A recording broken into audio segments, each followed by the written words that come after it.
Hello વિદ્યાર્થી મિત્રો, હું નિલેશ પટેલ સ્વાગત કરું છું તમારું અમારી MS સૃજન એકેડમીના ઓનલાઈન પ્લેટફોર્મ પર.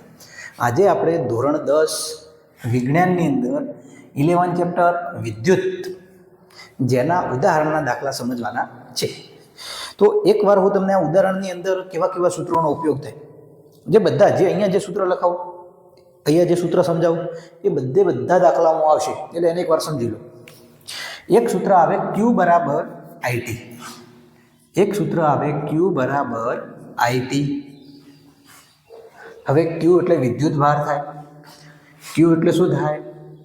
તો Q એટલે આપણો વિદ્યુત ભાર. વિદ્યુત ભાર. હવે એનો એકમ શું છે? તો એનો એકમ થાય કુલમ.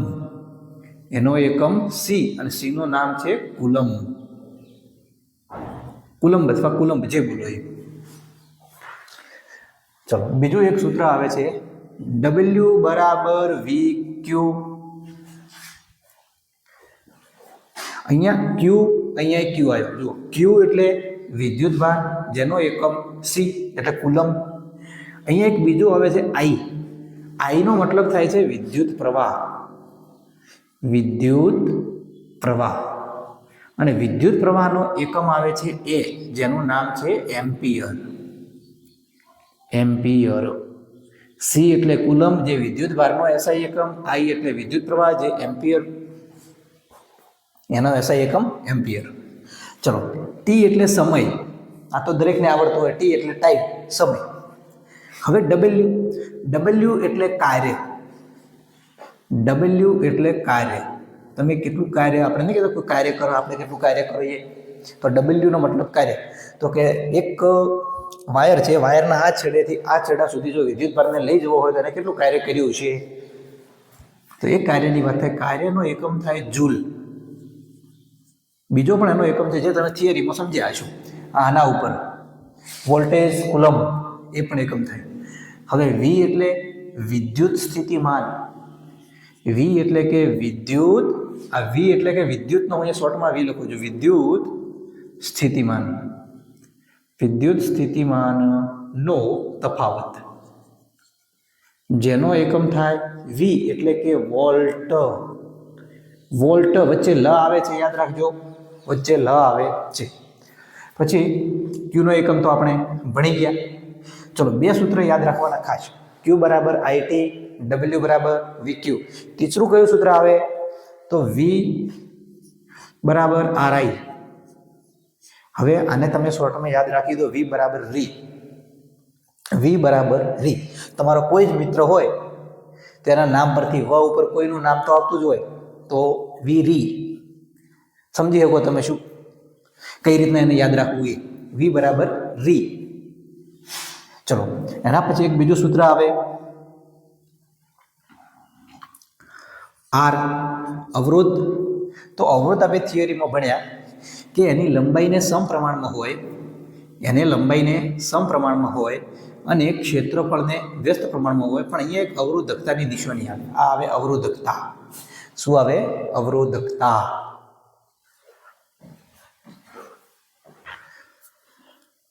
પછી એક બીજું સૂત્ર આવે P. P એટલે પાવર. P બરાબર VI.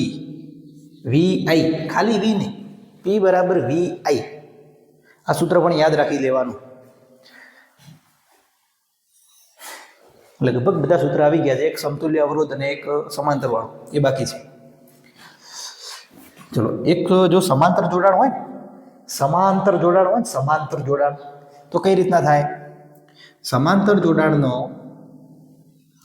અવરોધ શોધવો હોય તો RP બરાબર 1/R1 વત્તા 1/R2 વત્તા 1/R3. આ રીતનું સમાંતર જોડાણ માટે. આ આવ્યું સમાંતર જોડાણ માટે. સમાંતર જોડાણ માટે. હવે આવે શ્રેણી જોડાણ માટે. શ્રેણી જોડાણ માટે. તો શ્રેણી જોડાણ માટે 1/RS સમતુલ્ય અવરોધ શોધવો હોય એટલે કે RS બરાબર R1 વત્તા R2 વત્તા R3 અપ ટુ અનંત સુધી. યાદ રહેશે. હવે આટલું એકવાર જોઈ લો વ્યવસ્થિત. સમજી લો, કમ્પ્લીટ. હવે આના પછી એક સૂત્ર આવે છે H બરાબર I²RT, જે ઉષ્મા માટેનું છે. એક આવે છે ઉષ્મા અથવા ઉર્જા માટેનું. ઉષ્મા અથવા ઉર્જા જે વ્યય થતી હોય, તો H બરાબર I²RT. બસ આના પ્લસ કોઈ જ સૂત્ર આવતું નથી. આના પ્લસ કોઈ જ સૂત્ર આવતું નથી. હું તમને એકમ પણ કહું છું. કદાચ કોઈ બાય ચાન્સ આવતું હોય, લગભગ 99.99% નથી આવતું. બાકી આ સૂત્રના ઉપરથી કઈ રીતના દાખલા ગણવાના તમને દાખલાની અંદર સમજાવું. સાહેબે તમને અલગ કહ્યું હોય સૂત્ર, કે અહીંયા R બરાબર V/I, આ V બરાબર W/Q, આવું સૂત્ર કયા હોય. પણ સરળતા આની અંદર છે. Q બરાબર IT, W બરાબર VQ, V બરાબર RI. કારણ કે આ જુઓ, Q બરાબર IT, W બરાબર VQ, V બરાબર R, P બરાબર VI એટલે V. એમ યાદ રાખી દેવાનું. અવરોધ એ લંબાઈને સમપ્રમાણમાં, ક્ષેત્રફળને વ્યસ્ત પ્રમાણમાં હોય, અને એનો સમપ્રમાણના અચળાંક ρ, જે અવરોધકતા કહેવાય. આ એ રીતનું એક સમજી લેવાનું. તમારા શાળામાં જે તમે રીતે તૈયાર કરો છો એ બધું સાચું જ છે, કોઈ જ ખોટું નથી. પણ એક સરળતા ખાતર અમે બનાવેલું છે. ચલો આપણે કેટલા સુધી આ V આયા, Q નું થઈ ગયું. V એટલે વિદ્યુત સ્થિતિમાનનો તફાવત, R એટલે અવરોધ, R એટલે અવરોધ. તેનો એકમ શું થાય? ઓહમ. તેનો એકમ થાય ઓહમ.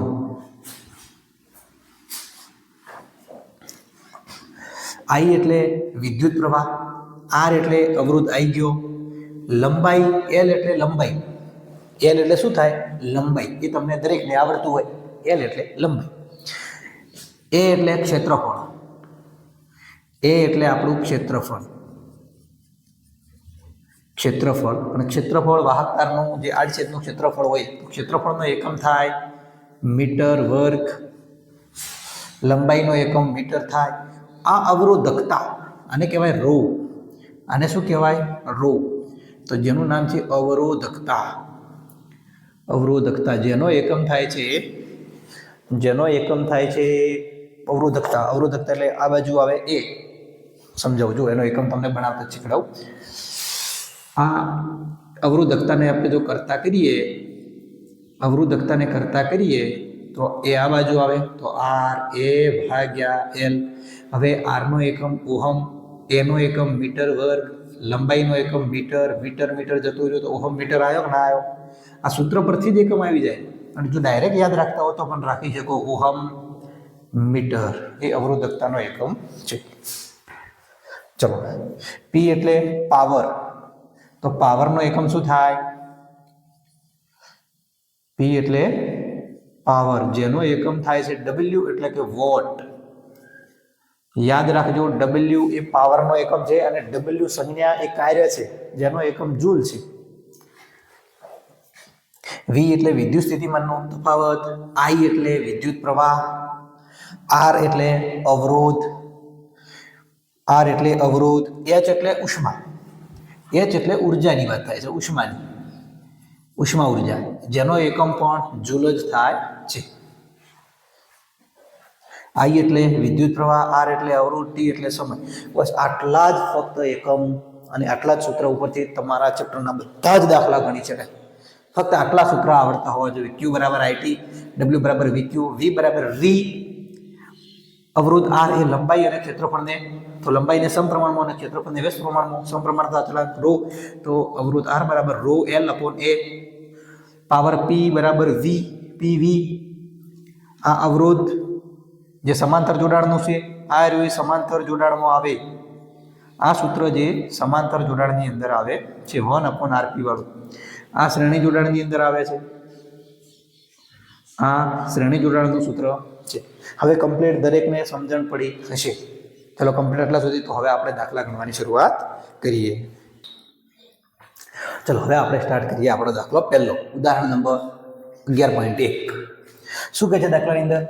કોઈ વિદ્યુત બલ્બના ફિલામેન્ટમાંથી, એટલે કોઈ લાઇટનો ગોળો હોય વિદ્યુત બલ્બ, એના ફિલામેન્ટ એટલે કે એની અંદર એક તાર હોય જોડાયેલો. આ વિદ્યુત બલ્બ એ આ ટાઈપ હોય ને વિદ્યુત બલ્બ, તો એની અંદર એક આવો તાર હોય. આ ફિલામેન્ટ જૂના ગોળા આવતા ને એની અંદર આવો તાર આવતા. તો એક વિદ્યુત બલ્બના ફિલામેન્ટમાંથી 0.5 એમ્પિયરનો વિદ્યુત પ્રવાહ 10 મિનિટ સુધી વહે છે. એટલે કે કુલ પ્રવાહ કેટલો વહે છે? 0.5 એમ્પિયર જેટલો વિદ્યુત પ્રવાહ 10 મિનિટ સુધી વહે છે. તો આપણને આપ્યું છે શું એમ્પિયરમાં?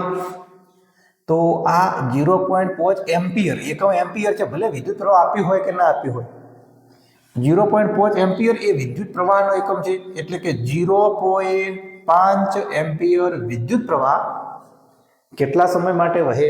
10 મિનિટ સુધી વહે. 10 મિનિટ સુધી વહે છે. તો ટી ટાઈમ બરાબર 10 મિનિટ. 10 મિનિટ. પણ યાદ રાખવાનું કે આની અંદર સેકન્ડમાં ફેરવવાનું. એક આવે એમકેએસ પદ્ધતિ, એક આવે સીજીએસ પદ્ધતિ. એ પ્રમાણે છેલ્લે સેકન્ડમાં જ સમય તો સેકન્ડમાં જ ગણવાનો. તો 10 મિનિટ એટલે કે 10 ગુણ્યા 60 મિનિટ. હવે જો 10 મિનિટ અને 60 સેકન્ડ, આ 10 છે મિનિટ છે, હું પૂરેપૂરું લખી દઉં. આ 10 મિનિટ ગુણ્યા 60 સેકન્ડ, તો કુલ જે મળશે એ સેકન્ડમાં જ મળશે. એટલે કુલ કેટલી સેકન્ડ મળશે? તો કુલ મળશે 600 સેકન્ડ. આ 10 મિનિટ અને 60 સેકન્ડ એટલે કે મિનિટને આપણે સેકન્ડમાં ફેરવ્યા તો 10 ગુણ્યા 60 એટલે કે 600 સેકન્ડ મળ્યું. હવે આપણી પાસે એવું કયું સૂત્ર હતું આગળ છે ને રકમમાં? તો પરિપથમાં વહન પામતું વિદ્યુત ભાર ગણો. હવે વિદ્યુત ભાર એટલે કે ક્યુ શોધવાનું. શું છે? ક્યુ. વિદ્યુત ભાર એટલે ક્યુ. એવું કયું સૂત્ર કે જેમાં આઈ આવે, ટી આવે, ક્યુ ત્રણે ભેગા આવે? એવું કયું સૂત્ર હતું આપણી પાસે? સૂત્ર હતું જે પહેલું જ લખાયું હતું હમણાં, ક્યુ બરાબર આઈ ટી. કયું સૂત્ર લખાયું હતું? ક્યુ બરાબર આઈ ટી. ક્યુ બરાબર આઈ ટી. ચલો, ક્યુ આપણે શોધવાનો છે. ક્યુ શોધવાનો છે તો ક્યુ એમના એમ. આઈ કેટલો છે વિદ્યુત પ્રવાહ? 0.5 એમ્પિયર. હવે 0.5 હોય, 0.5 હોય અને 1/2 પણ લખાય, પણ આપણે પૂરું જ લખીએ. ચલો અહીંયા 0.5 ગુણ્યા સમય કેટલો છે? 600 સેકન્ડ. હવે 600 સેકન્ડમાં આપણે શોધવું પડે. એટલે કે 600 સેકન્ડ. હવે આ 5 પોઈન્ટ અહીંયા છે. જો હું પોઈન્ટને આ બાજુ લઈ જાઉં તો એક પોઈન્ટ પાછળ એક જ અંક હોવાથી, આ પોઈન્ટ પાછળ એક જ અંક હોવાથી હું નીચે આમ લખી શકું. એને ક્યુ બરાબર 5/10 ગુણ્યા 600 લખી શકું. 5/10 નીચે ભાગ્યા 10 લખી શકું ને. 5/10 એટલે 0.5 થવાના કે નહીં? ચલો હવે આના છેદ ઉડાડો. 0 0 જતા રહ્યા, 0 0 જતા રહ્યા. શું આવે? 6 5 30. 6 5 30. આ બંનેનો ગુણાકાર કરો તો આવે 30 અને આ 0 રહ્યો 0. 30 એટલે કે 300. ક્યુ બરાબર 300 મળ્યો. પણ શું મળ્યું? ક્યુ બરાબર 300 કિલો, 300 જૂલ, 300 કુલમ. શું મળ્યું? તો એનો વિદ્યુત ભારનો એકમ શું છે? કુલમ. તો 300 કુલમ જેટલો વિદ્યુત ભાર પસાર થાય છે. તો આ 10 મિનિટની અંદર જો 0.5 એમ્પિયરનો વિદ્યુત પ્રવાહ આપવામાં આવે 10 મિનિટ સુધી, તો કુલ 300 કુલમ જેટલો વિદ્યુત ભાર અહીંયાથી અહીંયા પસાર થાય છે. હવે સમજણ પડી? પરફેક્ટ. ચલો હવે આપણે આગળ બીજો દાખલો. શું કહે છે કે 12 વોલ્ટ વિદ્યુત સ્થિતિમાન. વિદ્યુત સ્થિતિમાન કેટલું? 12 વોલ્ટ. તો જે અહીંયા આપ્યું હોય એ રીતનું અહીંયા લખી દેવાનું, તો ક્યારેય ભૂલ ના થાય. 12 વોલ્ટ વિદ્યુત સ્થિતિમાનનો તફાવત ધરાવતા બે બિંદુઓ વચ્ચે 2 કુલમ જેટલો વિદ્યુત ભાર દે. હવે વિદ્યુત ભાર ક્યુ કેટલો લઈ જવાનો છે? 2 કુલમ જેટલો વિદ્યુત ભારને લઈ જવા માટે કેટલું કાર્ય કરવું પડે? તો કાર્ય ડબલ્યુ કેટલું કરવું પડે? જે સૂત્ર મેં લખાયા પહેલા હાલ તરત જ, જે 5 મિનિટ પહેલા જે સમજાયું સ્ટાર્ટિંગમાં, એના પરથી જ બધા દાખલા આવશે. કોઈ પણ દાખલો એવો નહીં કે એના બહાર જાય. બસ એટલું કરો તો બધા દાખલા આવડે. ડબલ્યુ બરાબર કેટલા? જુઓ, 12 વોલ્ટના વિદ્યુત સ્થિતિમાનનો તફાવત ધરાવતા બે બિંદુઓ વચ્ચે 2 કુલમ વિદ્યુત ભારને લઈ જવા માટે કરવું પડતું કાર્ય જણાવો. આપણી પાસે એવું કયું સૂત્ર કે જેમાં ડબલ્યુ પણ આવે, વી પણ આવે, ક્યુ પણ આવે? ડબલ્યુ બરાબર વી ક્યુ. ડબલ્યુ બરાબર વી ક્યુ. તો ડબલ્યુ બરાબર વી ક્યુ. ચલો ડબલ્યુ શોધવાના છે. વી કેટલા છે? વી 12 વોલ્ટ. કેટલા છે? 12 વોલ્ટ. ગુણ્યા ક્યુ કેટલા છે? 2 કુલમ. 2. હવે આનો સીધે સીધો ગુણાકાર કરી દેવાનો. W બરાબર 12 દુ 24. એકમ શું થાય? એકમ શું થાય? આનો યાદ રાખવાનો એકમ. કાર્યનો એકમ જૂલ. કાર્યનો એકમ જૂલ. ઘણી વખત એકમ આ પણ આવે કારણ કે વોલ્ટેજનો એકમ વી થાય કે ન થાય. જો હું અહીંયા એક્સ્ટ્રા ગણું છું, આ એક્સ્ટ્રા છે, આ એક્સ્ટ્રા સમજણ, એક્સ્ટ્રા સમજણ માટે દાખલો એટલે પૂરો. બસ ફક્ત આટલો જ દાખલો છે, પણ એક ખાલી સમજાવું છું, તમને સમજાવું છું. ઘણી વખત W બરાબર આપણે આ 12, તો 12 નો એકમ લખીએ તો 12 વોલ્ટ થાય. 12 નો એકમ 12 વોલ્ટ થાય, તો 12 વોલ્ટ ગુણ્યા 2 કુલમ. તો W બરાબર 12 દુ 24 અને VC પણ ભેગું આવે. આ પણ એકમ કહેવાય, વોલ્ટેજ કુલમ. આ પણ ભેગો એકમ કહેવાય, પણ આપણે લખતા નથી, ખાસ આ જ એકમ લખીએ છીએ. ચલો આટલા સુધી સમજણ પડી દરેકને. ચલો હવે આપણે આગળના ઉદાહરણ લઈએ. હવે આપણો દાખલા નંબર 11.3. હવે શું કહે છે 11.3 ની અંદર? જો વિદ્યુત બલ્બના ફિલામેન્ટનો અવરોધ 1200 ઓહમ હોય, એની વાત થાય છે. એટલે આપણો પહેલો દાખલો, બીજો દાખલો, અંદર 2 દાખલા આપ્યા. અવરોધ કેટલો હોય? 1200 ઓહમ હોય અને તેને 220 વોલ્ટના પ્રાપ્તિ સ્થાન સાથે જોડવામાં આવે તો. હવે 220 વોલ્ટનું પ્રાપ્તિ સ્થાન, સાહેબ આ શું? પ્રાપ્તિ સ્થાન એટલે વોલ્ટેજ, વિદ્યુત સ્થિતિમાનનો દબાણ એટલે કે ધક્કો. વિદ્યુત સ્થિતિમાનનો તફાવત એટલે ધક્કો. બેટરી ધક્કો આપે, બેટરી હંમેશા ધક્કો આપે, એ વોલ્ટેજ આપે. એટલે તમને પહેલા જ કહ્યું હતું કે એકમ મેં કેમ શીખવાડ્યા કે V આવે તો વિદ્યુત સ્થિતિમાનના તફાવતનો એકમ. માટે વિદ્યુત સ્થિતિમાનનો તફાવત V બરાબર 220 વોલ્ટ. આ તમે એકમ પરથી પણ ખબર પડી શકે કે આ શું કહેવા માંગે છે. પ્રાપ્તિ સ્થાન સાથે જોડવામાં આવે તો વિદ્યુત બલ્બ કેટલો વિદ્યુત પ્રવાહ ખેંચે. હવે વિદ્યુત પ્રવાહ કેટલો ખેંચે એટલે I. વિદ્યુત પ્રવાહ એટલે I. જેને અમુક ખબર ન પડતી હોય, હજુ સુધી આપણે સ્ટાર્ટિંગમાં પેલો જોઈ લો વિડીયો કે કઈ રીતના આ બન્યું. સ્ટાર્ટિંગમાં હમણાં શરૂઆતની મિનિટમાં જોઈ લો. ચલો, I એટલે વિદ્યુત પ્રવાહ, V એટલે વિદ્યુત સ્થિતિમાન અને R એટલે અવરોધ. આ ત્રણે મિક્સ આવતા હોય, ત્રણે ભેગા આવતા હોય એવું કોઈ સૂત્ર ખરું? ખરું ને સૂત્ર એક. V બરાબર રી વાળું, V બરાબર રી વાળું, V બરાબર RI થાય. ચલો હવે એમાં આપણે વિદ્યુત પ્રવાહ શોધવાનો. શું શોધવાનું છે? વિદ્યુત પ્રવાહ. તો વિદ્યુત પ્રવાહને કરતા કરો, વિદ્યુત પ્રવાહને કરતા કરો.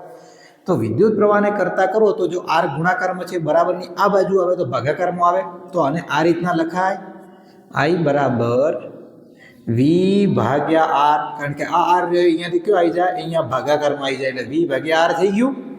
તો એ રીતનું લખાય. તો હવે V બરાબર કેટલા છે? V બરાબર 220 વોલ્ટ, 220 અને R બરાબર કેટલા છે? 1200. ચલો હવે છેલ્લું ઉડાડો, 0 0 ગયા. હવે 1200 એટલે કે 12 ગુણ્યા 10 ને છૂટા પાડી દીધા, 0 અને મેં છૂટા પાડી દીધા, એટલે 120. 12 દાન 120 થાય. હવે 12 એટલે કે 6 દુ 12, 22 એટલે 11 દુ 22, 2 2 ગયા. હવે 6 સમથિંગ 1 પોઈન્ટ પ્લસ જવાબ આવે, એટલે લગભગ જવાબ બને છે આનો જવાબ બને. તમારે આની ગણતરી કરવાની પૂરેપૂરી, હું ડાયરેક્ટ અત્યારે લખી દઉં છું. 1.8 ભાગ્યા 10 એટલે કે 0.18 એમ્પિયર જેટલો જવાબ બને છે. યાદ રાખવાનું. એટલે યાદ નહીં રાખવાનું, પણ તમારે ગણતરી કરવાની. દાખલો સમજી લેવાનો. આ તમારે ગણતરી કરીને લખવાનું. કારણ કે 11 અહીંયા ગણો, 11 બને, 6 નો ઘડિયો બોલો, 6 એકા 6 પ્લસ કેટલા શેષ કેટલી વધે એના પ્રમાણે ગણો. અને સમથિંગ ભાગ્યા 10 એટલે 1.8 ભાગ્યા 10, તો 0.18 જેવો જવાબ બને છે.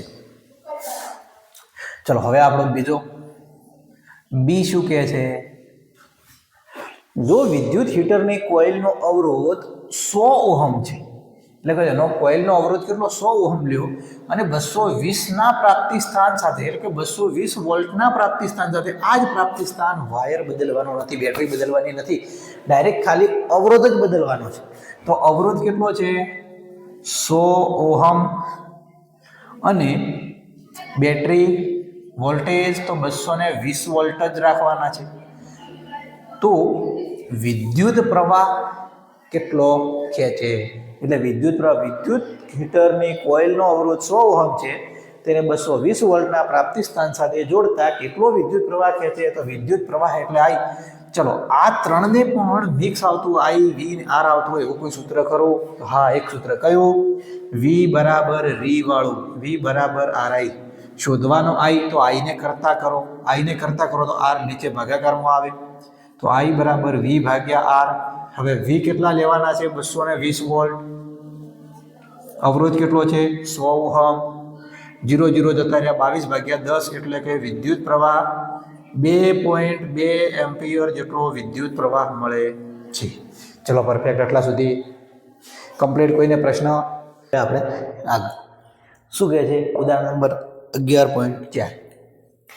એક વિદ્યુત હીટર પ્રાપ્તિ સ્થાનમાંથી 4 એમ્પિયર વિદ્યુત પ્રવાહ ખેંચે છે. એક વિદ્યુત હીટર શું કરે છે?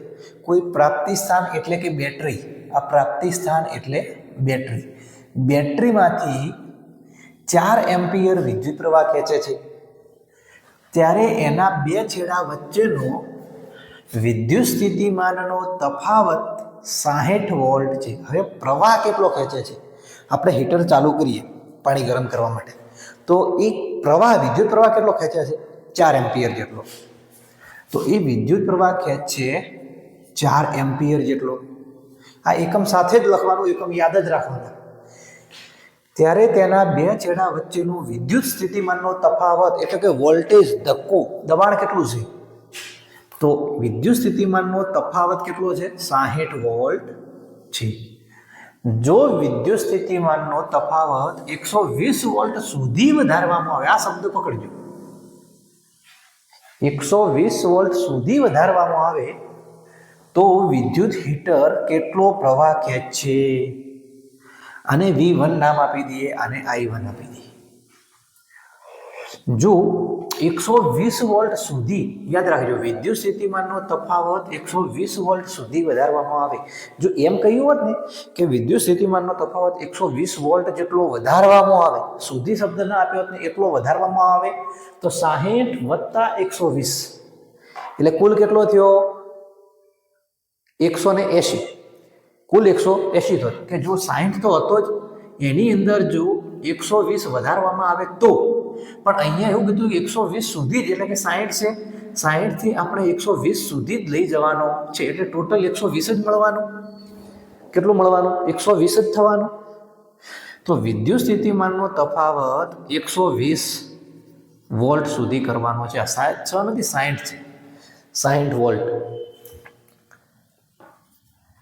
હા, 60 વોલ્ટ છે.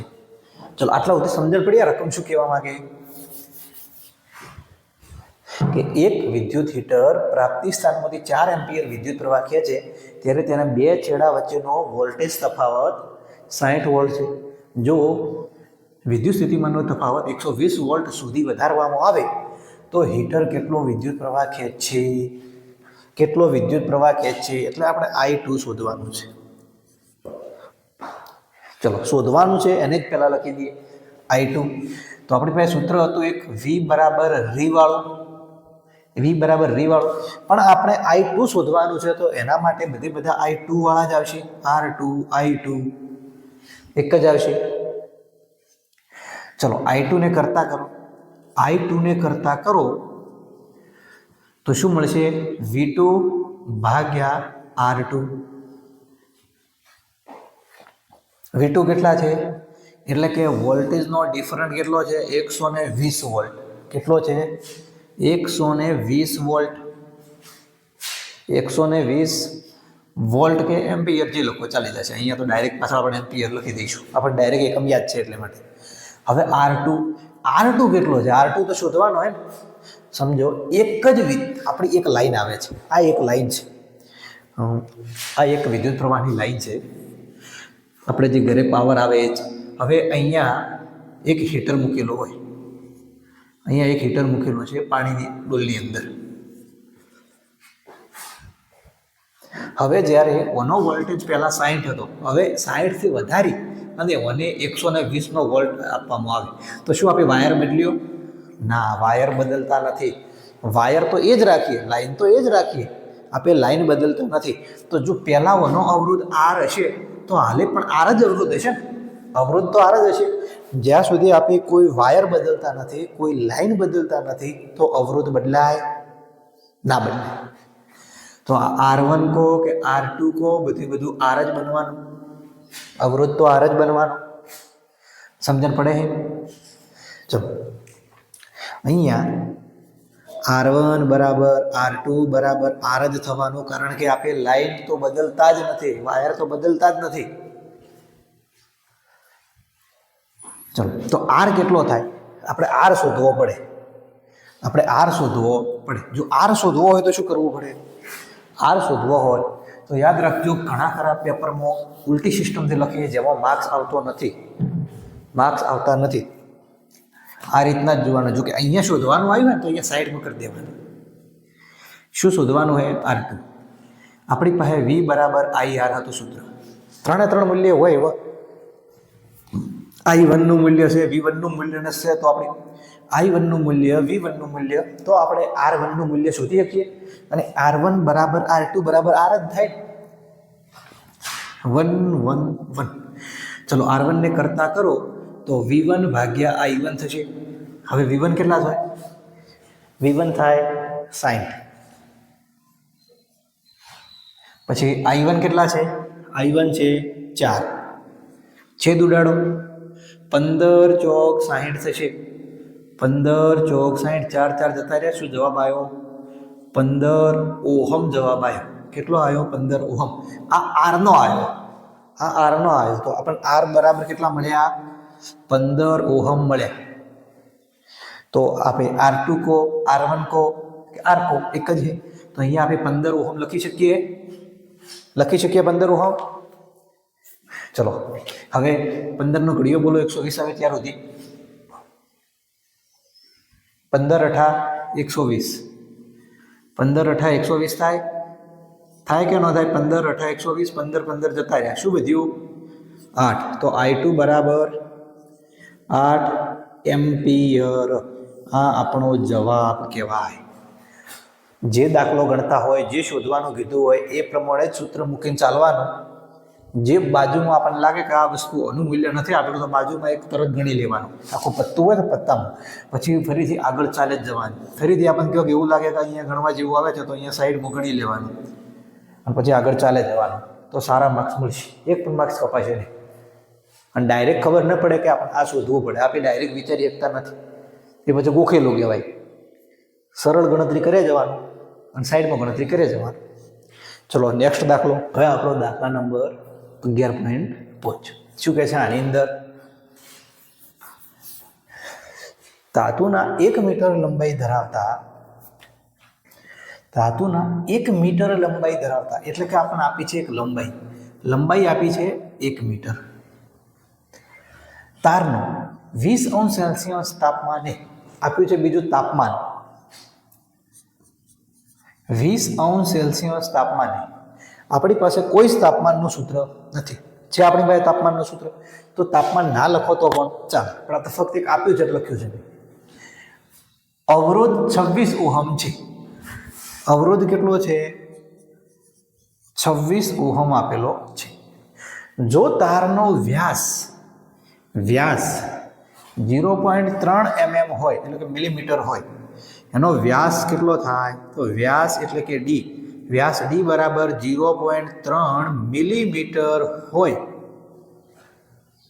તો તે તાપમાને ધાતુની અવરોધકતા શોધો. શું શોધવાનું છે? અવરોધકતા. હવે અહીંયા સમજો, આપણે શોધવાની અવરોધકતા. તો આ પહેલા આપ્યું છે વ્યાસ, તો વ્યાસને આપણે શેમાં ફેરવવો પડશે? ત્રિજ્યામાં. તો આને ત્રિજ્યા લઈએ તો વ્યાસની અડધી ત્રિજ્યા થાય. ત્રિજ્યા કેટલી થાય? વ્યાસની અડધી, એટલે કે 0.3 mm ભાગ્યા 2. પણ આ તો મિલીમીટરમાં છે. આપણી પાસે એક પદ્ધતિ આવે MKS પદ્ધતિ, એક CGS પદ્ધતિ. તમને અહીંયા હું સમજાવું કે MKS MKS પદ્ધતિ, બીજી આવે CGS પદ્ધતિ. CGS પદ્ધતિ આ ખાસ સમજી લેજો, દરેક દાખલામાં ગણિત હોય કે વિજ્ઞાન હોય, કોઈ બી દાખલામાં કામ આવે. હવે MKS પદ્ધતિમાં શું આવે? M એટલે મીટર, K એટલે કિલોમીટર, આ M એટલે મીટર, K એટલે કિલોમીટર, અરે કિલોગ્રામ, K એટલે કિલોગ્રામ, અને S એટલે સેકન્ડ. MKS એ પણ આવે, CGS એ પણ આવે, તો છેલ્લે એમ્પિયરમાં, આપણે પ્રવાહ તો એમ્પિયરમાં જ લઈએ, સેકન્ડ. હવે CGS એટલે C એટલે કે સેન્ટીમીટર,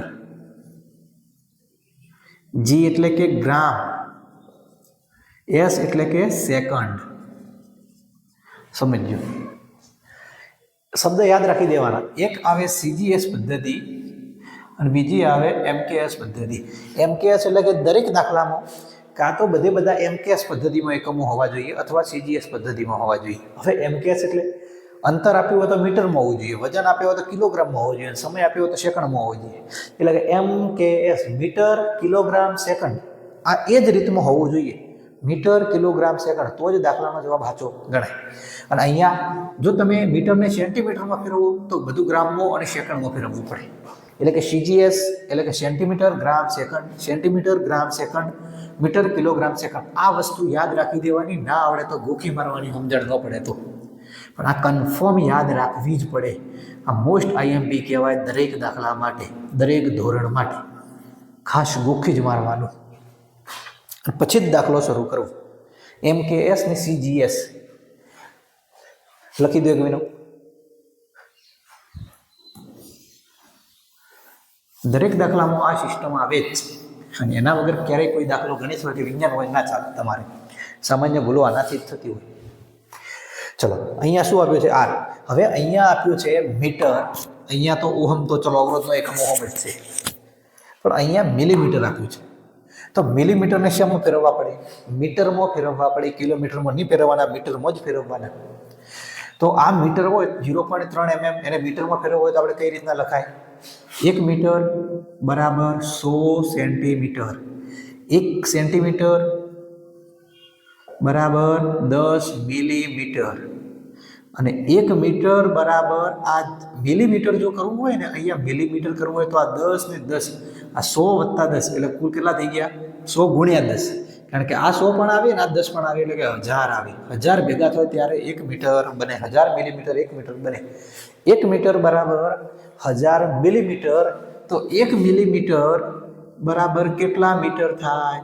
તો જો આને આપણે મીટરમાં ફેરવવા હોય તો 1/1000 વડે ગુણવા પડે. યાદ રાખવાનું, આ 1000 નીચે આવે, 1000 નીચે આવે, કારણ કે આ મીટર મોટો એકમ છે, તો એની સાથે મિલીમીટર નાનો એકમ છે. તો મોટાને સમજો, મોટો એક મોટી લોખંડની આપણે લકડાની સળી છે, આપણે સોટી લઈને આવ્યા તમે એક, તો આ એક પટ્ટી છે, લકડાની સોટી છે લીમડાની. હવે આ મોટી છે, હવે એના નાના નાના ટુકડા પાડવા હોય તો કેટલા ટુકડા પાડ્યા તમે? તો આ 1 2 3 4 5 6 7 8 9 10 અને 11, એટલે કુલ તમે 11 ટુકડા પાડ્યા. એકના જ પાડ્યા ને? તો તમે એકના કેટલા ટુકડા પાડ્યા? 11 ટુકડા પાડ્યા. પણ જો તમારે આ એક જ ટુકડો લીધો હોય, ફક્ત એક જ ટુકડો તમે લીધો હોય, અને એક ટુકડો તો એ વનો કેટલા છે? તો કે આ કુલ 11 જેટલી છે ને, આ 11માંથી એક જ ટુકડો લીધો હોય તો 11 એક જ બને છે. મૂળ તો બને તો એક આખી સોટી જ બને છે ને, એક સોટી. પણ આ સોટીનો 11મો ભાગ, સોટીનો 11મો ભાગ કહેવાય યાર. તો એ જ રીતે આ 1 મીટર એટલે 1000 મિલીમીટર, પણ 1 મિલીમીટર એ 1 મીટરનો 1000મો ભાગ, 1 મીટરનો 1000મો ભાગ. આ રીતનો દાખલો બને છે. ચલો હવે સમજાવું, ખાસ યાદ રાખી દેવાનું.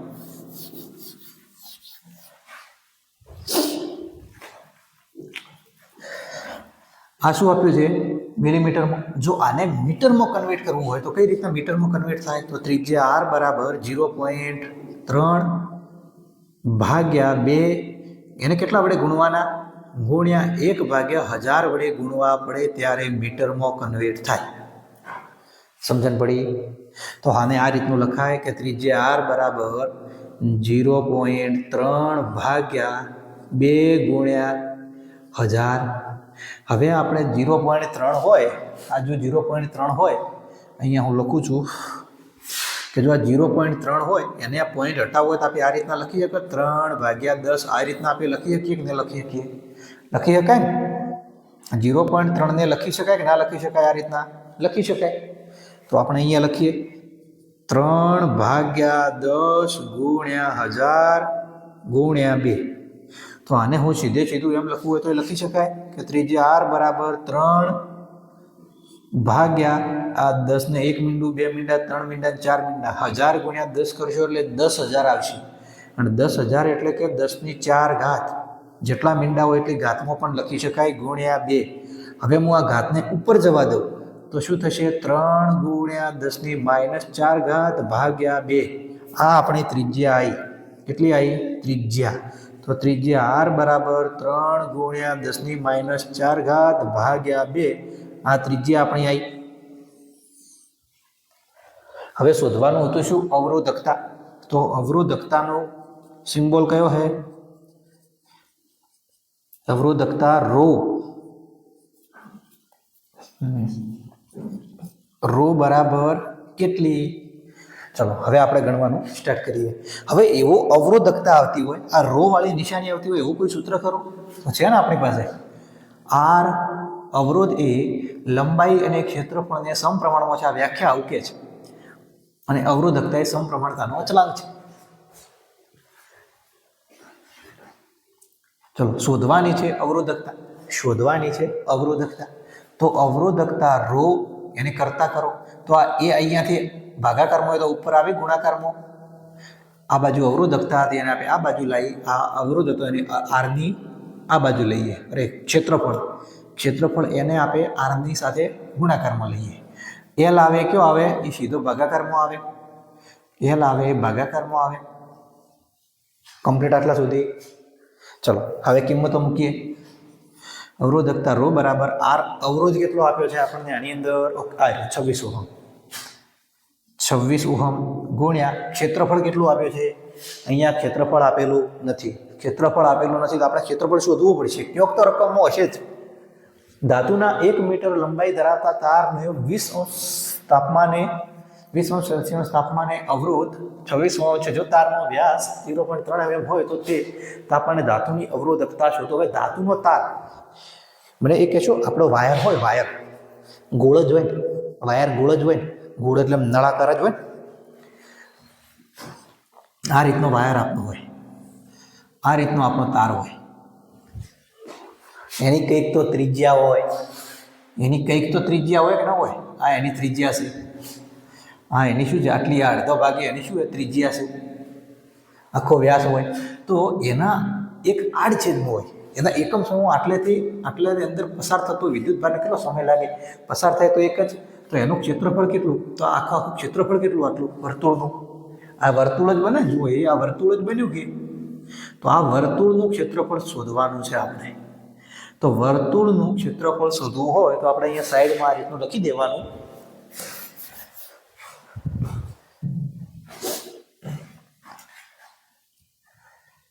કે વર્તુળનું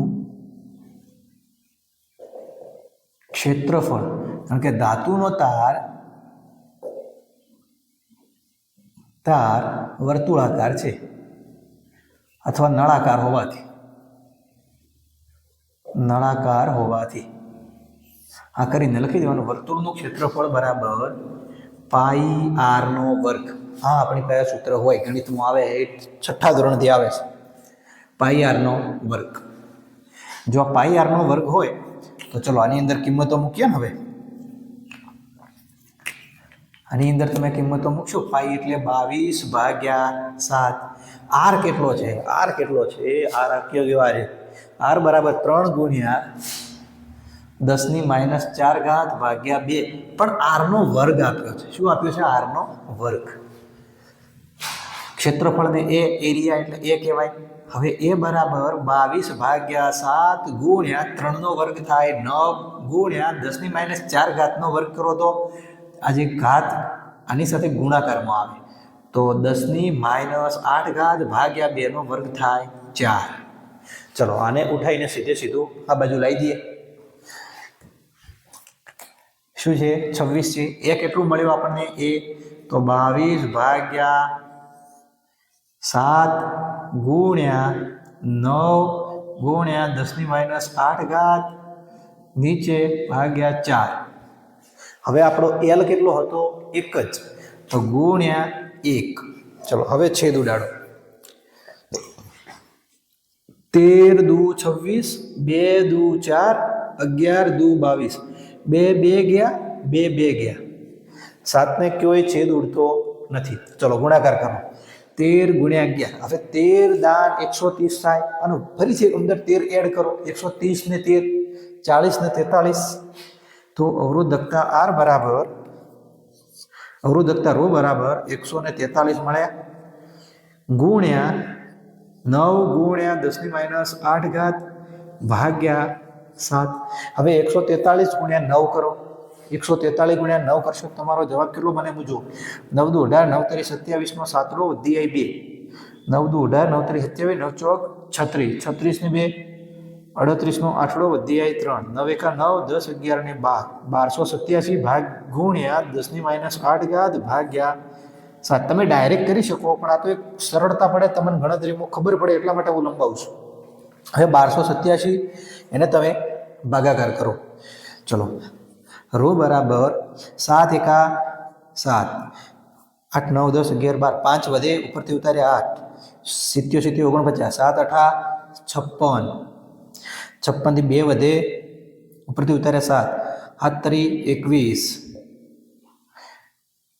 6 વધે ભાગના ચાલે પોઈન્ટ મૂકીને 0 77 49 7 8 56 બસ આટલા સુધી ઘણું થઈ ગયું. ભાગ્યા 7 કરશો તો આ રીતનો તમારો જવાબ આવશે તો ગુણ્યા 10⁻8 છે. હવે રો છે. હવે અહીંયા ચલો હું આને જવાબ અહીંયા લખું છું. હવે આ રો અવરોધકતા શોધવાની છે. આ પણ તમારો જવાબ કહેવાય. આને ઓહમ મીટર કહેશો તો આ પણ તમારો જવાબ કહેવાય પણ થોડું આને સરળ કરવાનો હજુ.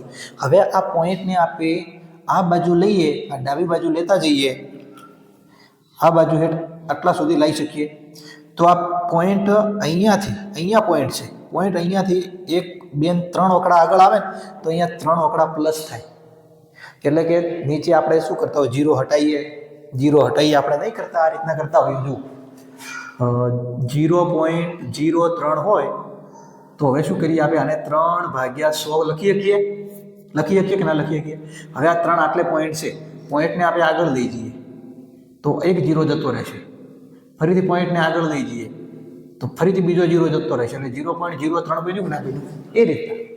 આની અંદર હું પોઈન્ટને 1 અને 2 પોઈન્ટ આગળ લાવું તો અવરોધકતા રો બરાબર 1.83 ગુણ્યા 10⁻6 ઓહમ મીટર થશે.